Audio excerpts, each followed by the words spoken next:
এবার আমরা দেখব জাভাস্ক্রিপ্ট দিয়ে কিভাবে ফেড ইন কন্টেন্ট ভিউয়ার তৈরি করা যায়। অর্থাৎ আমাদের এখানে স্ক্রিনে দেখতে পাচ্ছি একটি বক্স এবং বক্সের নিচে প্রিভিয়াস পেজ 1, পেজ 2, পেজ 3 এবং নেক্সট লেখা আছে। আমরা পেজ 2তে ক্লিক করলে দ্বিতীয় পেজটি শো হবে এখানে, এবং পেজ 3তে ক্লিক করলে তৃতীয় পেজটি এখানে দেখতে পাবো, এবং নেক্সটে ক্লিক করলে আমরা আবার পেজ 1, পেজ 2, পেজ 3 এবং প্রিভিয়াসে ক্লিক করলে আমরা প্রিভিয়াসটি দেখতে পাবো। এই প্রজেক্টটি আমরা কীভাবে করেছি এবার তা দেখব। এই জন্য প্রথমে আমরা একটি রুট ফোল্ডার তৈরি করে নিব। ফেড ইন কন্টেন্ট ভিউয়ার নামে আমরা একটি রুট ফোল্ডার তৈরি করে নিয়েছি। এবার আমরা আমাদের সিডির যে সোর্স ফোল্ডার নামে একটি ফোল্ডার আছে, আমরা সেই সোর্স ফোল্ডারটি ওপেন করব। সোর্স ফোল্ডারের ভিতরে আমরা ফেড ইন কন্টেন্ট ভিউয়ার নামে একটি ফোল্ডার দেখতে পাচ্ছি। আমরা এই ফোল্ডারটি ওপেন করব। এখানে আমরা যে ফাইল এবং ইমেজ ফাইলগুলো দেখতে পাচ্ছি, আমরা সবগুলোকেই সিলেক্ট করে কপি করে আমাদের যে রুট ফোল্ডার তৈরি করেছি, আমরা এই রুট ফোল্ডারের মধ্যে এগুলোকে পেস্ট করে দেব। এখানে একটি বিষয় আমাদের খেয়াল রাখতে হবে যে এখানে জাভা স্ক্রিপ্টের দুটি ফাইল দেখতে পাচ্ছি আমরা এই দুইটি ফাইল আমাদের এই রুট ফোল্ডারের মধ্যে অবশ্যই রাখতে হবে। এছাড়া আমাদের যে ইমেজটি আছে, আমরা এই ইমেজ ছাড়া অন্য ইমেজ ইউজ করতে পারি, এটি রাখা বাধ্যতামূলক নয়।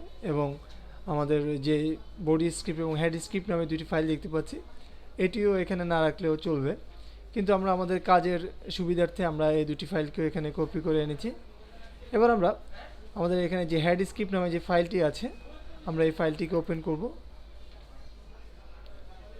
ফাইলটি ওপেন করে আমরা এডিট মেনুতে গিয়ে সম্পূর্ণ কোডটি আমরা সিলেক্ট অল ক্লিক করে সম্পূর্ণ কোডটিকে সিলেক্ট করে আবার এডিট মেনুতে গিয়ে আমরা এটিকে কপি করব।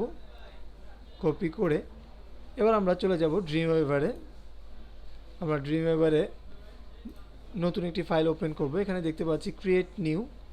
আমরা এখানে HTML এর মধ্যে ক্লিক করলে HTML এর নতুন একটি ফাইল ওপেন হবে। এখানে আমরা দেখতে পাচ্ছি এটি ডিজাইন মোডে আছে, কোড মোডে আছে। অনেক সময় এটি ডিজাইন মোডেও থাকতে পারে, এরকম থাকতে পারে। তখন আমরা এটিকে কোড উইন্ডোতে নিয়ে যাব। এখানে ক্লিক করে আমরা প্রথমে যে কাজটি করব, এখানে প্রথমে আমরা ফাইলে গিয়ে আমরা সেভে ক্লিক করব।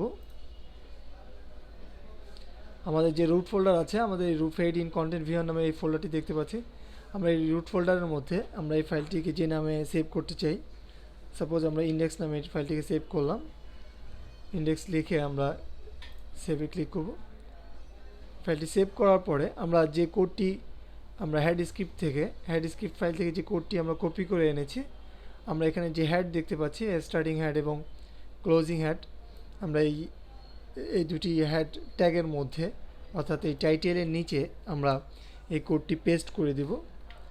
পেস্ট করে আমরা আবারও চলে যাব আমাদের যে রুট ফোল্ডার আছে, আমরা সেই রুট ফোল্ডারে এখানে আমরা দেখতে পাচ্ছি বডি স্ক্রিপ্ট নামে আরেকটি ফাইল আছে। আমরা এই ফাইলটি ওপেন করব। ওপেন করে এটিকেও সম্পূর্ণটুকে সিলেক্ট করে আমরা এটিকে কপি করে আমরা ড্রিমওয়েভারে চলে যাব। আমরা ড্রিমওয়েভার ওপেন করে আমাদের এখানে যে বডি ট্যাগ দেখতে পাচ্ছি, বডি স্টার্টিং এবং ক্লোজিং ট্যাগ, আমরা এই দুটি ট্যাগের মধ্যে আমাদের এই কোডটি আমরা পেস্ট করব। আমরা এখানে যে বিষয়টি আমাদের খেয়াল রাখতে হবে যে আমরা পেজ 1-এর মধ্যে এই টেক্সটটি দেখতে পেয়েছিলাম যে Mars is the fourth planet from the sun in the solar system.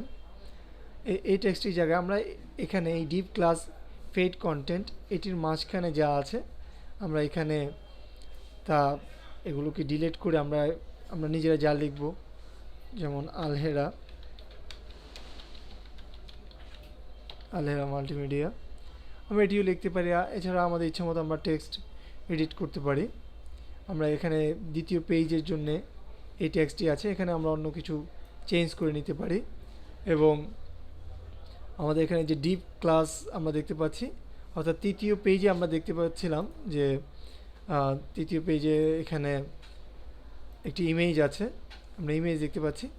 আমরা এই ইমেজের জন্য এখানে আমরা দেখতে পাচ্ছি যে তৃতীয় পেজে ডিপ ক্লাস ফেড কন্টেন্টের পাশে এখানে ইমেজ এবং সোর্স, ইমেজের নাম দিয়ে এবং ইমেজের সাইজ আমরা দিয়ে দিয়েছি, ওয়াইড এবং হাইট দিয়ে। এখানে ইমেজের নিচে যে টেক্সটটি আছে, আমরা সেই টেক্সটটি আমরা এখানে লিখেছি।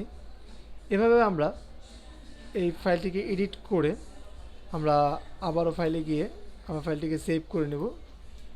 সেভ করে এবার আমরা চলে যাব আমাদের যে রুট ফোল্ডার আছে, অর্থাৎ এই ফেড ইন কন্টেন্ট ভিউয়ারে আমরা ইন্ডেক্স নামে যে ফাইলটি সেভ করেছি, আমরা এই ফাইলটি ওপেন করলে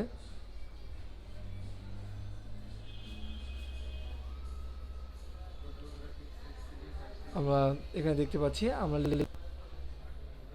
পেজ 1-এর মধ্যে আলহেরা মাল্টিমিডিয়া, এবং পেজ 2-তে আরেকটি টেক্সট, এবং পেজ 3-তে ইমেজ সহ যে টেক্সটটি, এবং নেক্সটে ক্লিক করলে আমরা আবারও আলহেরা মাল্টিমিডিয়া দেখতে পাচ্ছি। এভাবে আমরা জাভাস্ক্রিপ্ট দিয়ে ফেড ইন কন্ট্রোল ভিউয়ার তৈরি করতে পারবো। ধন্যবাদ।